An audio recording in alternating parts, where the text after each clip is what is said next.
रक्तात जर रक्त बनत असेल आणि रक्ताने जर मेंदूचं पोषण होत असेल ना, तर IQ जे लोक वारंवार अँटीबायोटिक्स घेतात ना किंवा ॲलोपॅथिक औषधं घेतात त्यांचं नक्की कमी होतं. तर तसं त्या मुलाच्या बाबतीत खूप घडलेलं होतं. त्याला पुढे ताप पण आला.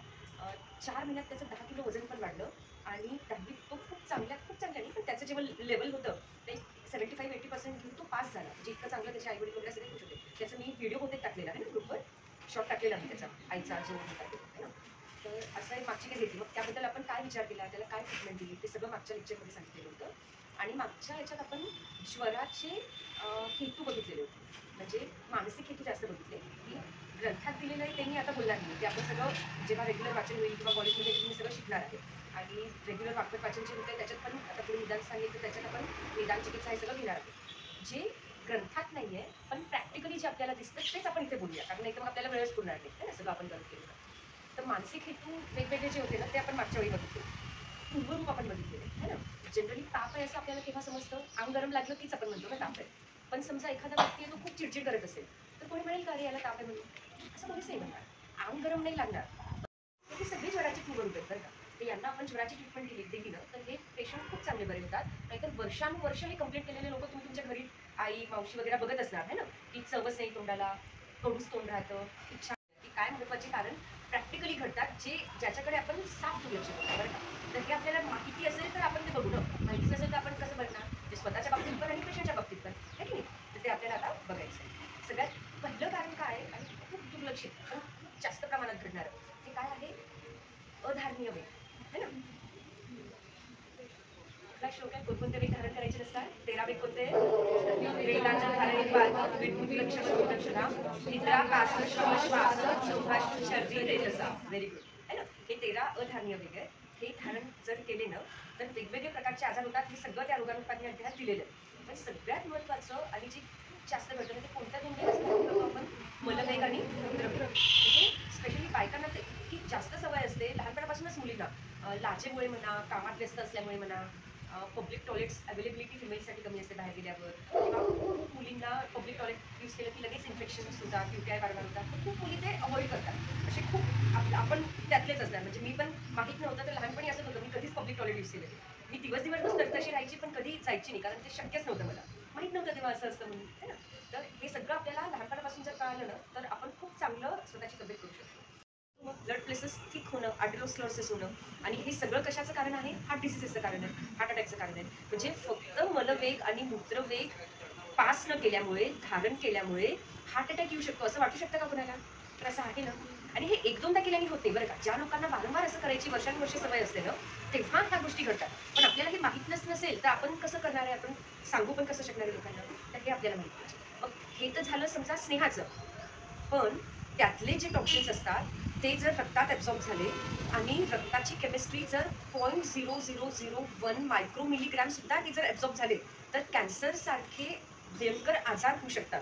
हे पण रिसर्च झालेले आहेत, तुम्ही बघू शकता नाही. तर इतकं भयंकर हे आहे की मलवेग आणि मूत्रवेग धारण केल्याने कॅन्सर पण होऊ शकतो.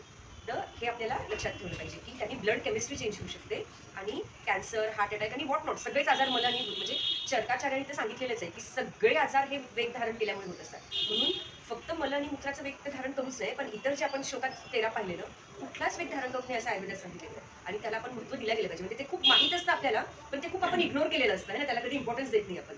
तर ते इम्पॉर्टन्स देऊन ते समजून आपण तसं वागलो पाहिजे है ना. ठीक आहे. कधी पब्लिकमध्ये असतो आपण, कधी लाजेमुळे किंवा खूप काही कारण असू शकतं. ते पण कधीच सेंड करायला पाहिजे. त्याची प्रॉपर ट्रीटमेंट घ्यायला पाहिजे. आणि गॅसेस वगैरे नॉर्मल असतं बरं का. लोकांना वाटतं गॅसेस झाले म्हणजे काहीतरी हे झालं. गॅसेस सगळ्यांना होत असतात. पण ते जर प्रॉपरली पास होत असतील तर ते विकृत नसतं. पण ते पास होत नसतील आणि तुम्हाला त्रास देत असतील पोटात तर ती विकृती आहे. मग त्याची ट्रीटमेंट आपण अजीर्ण, आत्मान, आटोप जी स्टेज असेल त्यानुसार ती करायची आणि ते सॉल्व्ह करून द्यायचं. तर हा विचार आपण उदावरच्या हिशोबाने केला.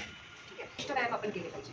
मग कोणकोणते व्यायाम कोष्ठ व्यायामात येतात? एक तर प्राणायाम येतात, मग योगासनं येतात, सूर्यनमस्कार म्हणजे ज्याच्यात श्वासगती ही संथ आणि एकसारखी चालते ते सगळे झाले कोष्ठ व्यायाम. आणि जे खूप हाय जर्की एक्सरसाइज असतात, जे खूप ज्याच्यात आपल्याला ताकद लागते किंवा खूप फास्ट जे असतात जसे झुंबा डान्स आहे, जिम्नॅशियम आहे किंवा सायकलिंग काही लोकांना खूप तंतन फास्ट करायची सवय असते, हे सगळे शाखा व्यायामात येतात. हे आयुर्वेदाने रेकमेंड केलेले नाही आहे. आपण कोष्ठ व्यायाम करायचे. ते सगळ्यात आधी काय कोणते येतं कोष्ठ व्यायामात? प्राणायाम, समधानी पदक्रिया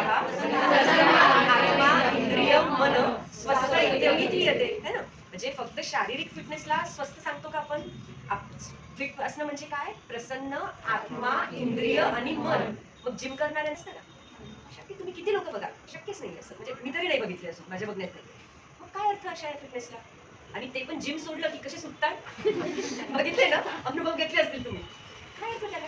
अशा व्यायामाचा काय उपयोग की जे तुम्ही नित्य करू शकत नाही आणि त्याचे फायदे जर टिकणारे नसतील, है ना? लॉंग लास्टिंग इफेक्ट्स पाहिजे ना, तरच ते शुद्ध चिकित्सा आहे. अशुद्ध चिकित्सेला आयुर्वेदात जागा नाही, है ना? म्हणून जिम्नॅशियम हे बिलकुल आयुर्वेदाला संमत नाही, कारण ते शाखा व्यायाम आणि सगळं हेच होतं, म्हणजे काही अर्थच नाही. तुम्हाला वाटेल की आम्ही तर आता लहान आहे, आता पासून आम्हाला वॉक कशाला पाहिजे, आम्हाला तर शुगर पण नाहीये, आम्ही का वॉक करावं, आम्ही सुंबा करू, है ना? होऊ शकतं ना असं, आम्ही जिम करू, है ना? आतापासून वॉक कशाला करायचं असं वाटू शकतं ना, पण असं नाहीये बरं का. म्हणजे या वयापासून उलट उशीर झालाय जर कोणी करत नसेल तर. लहानपणापासून जर फक्त वॉक करायची सवय असली ना, तर औषधांवरची डिपेंडन्सी ऑलमोस्ट नेग्लिजिबल असते.